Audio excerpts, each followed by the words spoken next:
Hello. I'm here with Tyler Maycath and Michael Locke of the Harwich Conservation Trust again, and looking forward to hearing updates on some of the things we've been talking about over the last few months. Thanks for having us, Dinah. As always, a lot going on. Yeah. And starting with your Cornelius Pond project, Mike, I think you want to talk about that? Sure. Yeah, first, thanks again for having us, and thanks also to the Stellar staff here, Jamie and Caleb, and all the volunteers that make this resource possible. Channel 18 is a wonderful way to connect folks to what's going on in town. Thank you. Yes, yeah, appreciate it. You're welcome on behalf of all of us. So the 15-acre Cornelius Pond Woodlands project, it has been unfolding over the past year. In 2018, was we're trying to raise funds, a total goal of $850,000 to preserve up to 15 acres that includes a variety of habitats, forest and wetland and a meadow, as well as more than 1,000 feet of shoreline on Cornelius Pond. Here's a photo of that shoreline of October last year. It's just gorgeous. It's So beautiful. It is. It's a kettle pond, so just hark back to about 18,000 years ago when the glacier receded and left huge chunks of ice in the Cape Cod coastal plain landscape and huge depressions in the landscape. And groundwater rose over time and filled these depressions, and that has become our coastal plain kettle ponds, this being a prime example.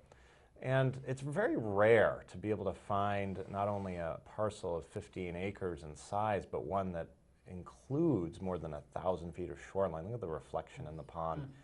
So this is a beautiful property. Thanks to support from donors and town meeting voters, we have acquired now enough funds to get us to roughly the $760,000 mark. So, excuse me, let me back up a second. We have $140,000 left to go. So that would be $710,000 we have pledged at the moment. So $140,000 left to go by the end of the year through pledges and funds received in hand. This map shows the property in context, the red polygon shape there. Just south of there and to the west a bit is Oak Street and the community center. You see into the lower left corner of the frame. So not far from here. It'll be a great walking trail. Once we've preserved the property, we hope to open up a walking trail loop so folks can enjoy the diversity of habitats and the scenic views. There's the meadow. Beautiful stretch of open habitat. Open habitats represent less than 2% of the habitat types across the Cape. So to have a meadow amidst the forest and the wetland is also a unique feature. So folks can still contribute to this effort, get us through that home stretch, raise the final $140,000 by the end of the year. Folks can go online to harwichconservationtrust.org, or many folks will contribute through check or sometimes wire transfers. Whatever works for folks. We're available at Harwich Conservation Trust, and I think this will be a wonderful community benefit once we actually raise enough funds to preserve the property. It really is spectacular. It's such a beautiful, beautiful property. Yeah, it is. And certainly well worth preserving. So I hope that people will step up and get you over the final hurdle. Yeah, right? thanks. Yes. And it will benefit all of us. Sounds absolutely wonderful. What a Yeah. great job you've been doing. Well, working on it. thanks Thank you. to so many who support the land-saving work of the Trust. Yeah, thanks, Dinah. Yeah. Thanks, Dinah. Okay, and now we're on to coastal sweeping with yeah. Tyler. Yes. Right? Coming right up. Yes, this Saturday, it's at 9 a.m. At Saquatucket Harbor parking lot is where we're meeting. So Coast Sweep is actually, it's an international event. The state of Massachusetts actually organizes Coast Sweep through Coastal Zone Management. And so they provide us with some supplies. There is a photo of some folks participating in Tour de Trash a couple of years ago. This is a very similar effort where we're collecting recyclables and trash along the beaches and shorelines of Harwich. And you give people bags and Bags are provided. and gloves. Gloves are provided. Yep. Okay, Um, great. so we're gonna. And I know it's always a fun time, actually, as well as being a very important thing. I think the people who've been involved in it in the past have really enjoyed it. Yeah. I know I was involved in it a few times, and it's been really great. That's great. Day. Yeah. Yeah. It's really important to keep plastic in particular out of the ocean. Oh, yes. It degrades to so many things that are harmful to marine life and Yeah. to human health as well, like dioxin. So, yeah, it's going to be a great day. It's 9 to 11 in the morning, and again, bags and gloves are provided. So, we're asking people to RSVP to me if possible. Tyler at harwichconservationtrust.org. Okay. But you are free to just show up as well. And people will be then sent out from Saquatucket Yep. to various We locations. will, Is yeah. that right? We're going to disperse along the shorelines of Harwich, Yep. focusing in the particular areas that might need a little bit more attention. Okay. You'll be able to point the way. That's right. Okay. Wonderful. Thank Yes. you. That sounds like a very good project. Okay, and now on to walks. Yeah, we've got some great walks. Lots of walks. So this, right? yeah, this time of year is Great day, great time for walking. Yeah. yes, the autumn season with the cooler temperatures and the changing colors in the landscape. So we've got a wonderful 3-walk series. Harwich Conservation Trust is partners with our sister land trusts in Truro and Wellfleet on this walk. And this one is called The First People, Before and After the First Encounter. So chronicles the Native American history and early colonial history, right at that time of first contact between Native Americans and the Pilgrims. So the first walk is going to chronicle family life of Native Americans prior to European contact. That's going to take place in Harwich, October 13th. The next walk will be October 20th, also on a Saturday. These are each in the morning. That one's going to be in Truro, in the Cape Cod National Seashore. So we go out beyond the borders of Harwich and check out some of the landscapes and history of the Outer Cape. That one's going to cover the topic of Cornhill and Miles Standish's foray into the interior landscape, leading up to the first encounter of 1620. You see a photo here taken by Rick Moriarty of some of these Native American history walks that have been very popular with folks. And then the final one in that 3-walk series is Saturday, October 27th, and the topic there will be From the Praying Indians of the Lower Cape to King Philip's War of 1675. That one will be in Wellfleet. So they're $45 for the series. The walk leaders are 12th generation Cape Codder Todd Kelly and Native American Marcus Hendricks, who hails from Wampanoag and Nipmuc heritage.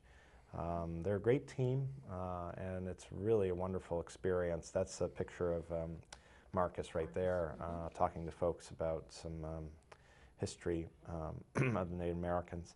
So folks can register online, harwichconservationtrust.org. Can you say more about the praying Indians? Yes. That's an interesting. It is an interesting topic. So this is how we have been describing it to folks interested in this series, in particular that one that you mentioned on the 27th about the praying Indians.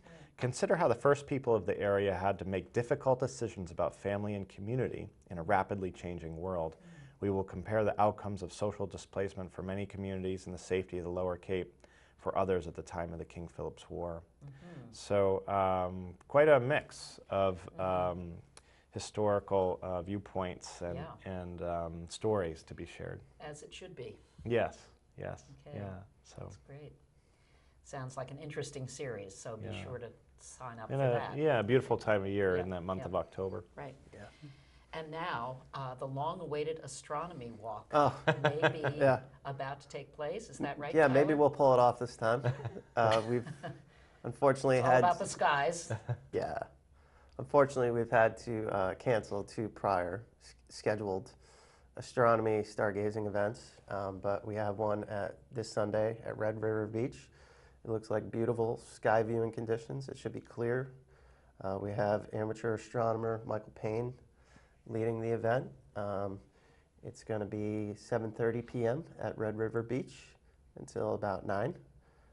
So folks will be able to view late summer and early fall constellations, Scorpius, Sagittarius, Taurus, Saturn, Jupiter, and Mars, etc. He's going to have a telescope on hand. There'll be star charts that we're going to give out to folks. So it should be a great time. We're asking folks to RSVP to events at harwichconservationtrust.org, just so we can not have too many people come and everybody can have an enjoyable experience. And again, that's free of charge. Sunday, 7:30. Great, great. Well, I'm sure the weather will cooperate this time. I'm Yeah. sure it will. Okay, and then you have a capabilities tour. Yes. Which I was reading about. That sounds really fun. Yeah, it's really fun. Interesting. This is part of our Life on the Farm series of tours. So recall in the spring when we visited Holcomb Rock Blueberry Farm in Dennis, and we also led a tour of Cape Cod Lavender Farm right in Harwich Center. This one is at the Capabilities Farm in Dennis, and there's a photo of some of the wonderful tomatoes that Capabilities Farm produces. So Capabilities Farm on 6A in Dennis has been in place since 2006, and they provide employment opportunities for people with disabilities while also acting as a hub in the Cape Cod community to promote local sustainable farming.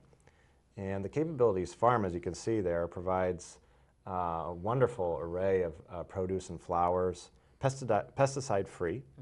And these are available to the public through the Capabilities Farm itself, another Capabilities store, farmers markets, restaurants, and even local food pantries. And cost is $10 per person. Proceeds benefit both nonprofits, that's being the co-sponsors, Harwich Conservation Trust and Capabilities. James Barnes, who is the Director of Social Enterprise and Job Creator there at Capabilities, will be the tour leader. And that's going to happen Saturday, September 29th from 9 to 10 in the morning. We asked folks to register online at our website, harwichconservationtrust.org, but we're really excited to continue these Life on the Farm tours, and especially this one at Capabilities. Capabilities is beautiful, and I just love to go there and soak up all of the produce and the beautiful flowers and all the things that they have going there. And it's such a great, organization too. It is. Really, it employs a lot of people, and it's a great thing to do. It sounds like a fun tour too. Yes, yeah, we're excited. Yeah. Good. Thanks for having us. Yeah, so you did want to mention the wine tasting. Oh coming yeah, up, did thanks you for the not? reminder. Yeah. Yes, coming up, fall wine tasting dinner at the Port Restaurant right down there in Harwich Port. We're really excited. $100 per person, but that covers wonderful multi-course dinner, selected wines provided by Bob and Judy Valchus of Liquor and More of Orleans, formerly Orleans Wine and Spirits. And there'll be wine commentary from a lady who's coming all the way from New Zealand. A vineyard in New Zealand, yeah. So selected wines, tax and gratuity, all included in that $100 per person. And what is the date? Admission. It's October 14th. October 14th. From 5 to 8 in the evening. You have to register through our website, harwichconservationtrust.org. It's a great fundraiser. Helps us with projects just like the 15-acre Cornelius Pond Woodlands effort. Yes. So we hope folks can join us for that wine tasting dinner. It'll be fun. Okay, all right. Well, as always, so much going on, and we look forward to a great weekend with lots of activities. Yes. And so thanks again for coming in and telling us all about it. Thanks, Dinah. And Thanks, for all Dinah. your ongoing work. It's great. Thank you. Thanks.